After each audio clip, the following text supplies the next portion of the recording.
అసలు ప్రస్తావించే అవకాశం ఉంది. సో వీటన్నిటికీ కూడా వారు క్లియర్ ఆన్సర్స్ రాబట్టే పనిలో కూడా పోలీసులు ఉన్నారు కాబట్టి ఈ క్వశ్చన్స్ అంతా అడిగే అవకాశం ఉన్నట్టుగా మనకు అల్లు అర్జున్ వచ్చాడు. మనం ఎక్స్క్లూజివ్ విజువల్ చూస్తున్నాం. ఆయన దండం పెడుతున్నాడు, ఆయన అభివాదం చేసి వెళ్తున్నాడు, కారు ఎక్కుతున్నారు.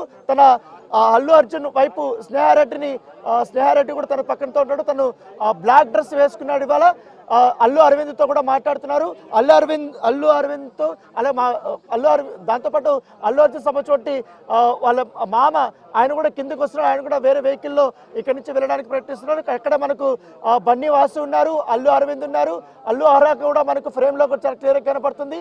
సో అల్లు అర్జున్ వెహికల్ ఎక్కాడు. సో తనతో పాటు అల్లు అరవింద్ కూడా వస్తున్నాడు వెహికల్లో. అదే వెహికల్లో బన్నీ వాసు కూడా బయలుదేరుతున్నాడు, మనకు చాలా క్లియర్గా చూస్తున్నాము.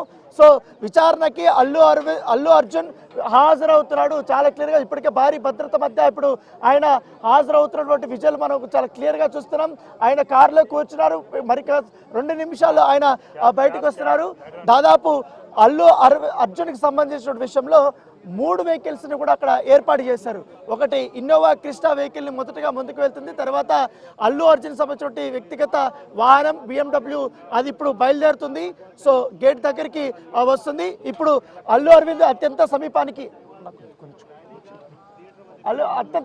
వచ్చింది వెహికల్. సో బయలుదేరుతున్నారు. సో మనం ఆ విజువల్ని చాలా ఎక్స్క్లూజివ్గా బిగ్ టీవీలో మనం చూస్తున్నాం. ఒకసారి చూడొచ్చు.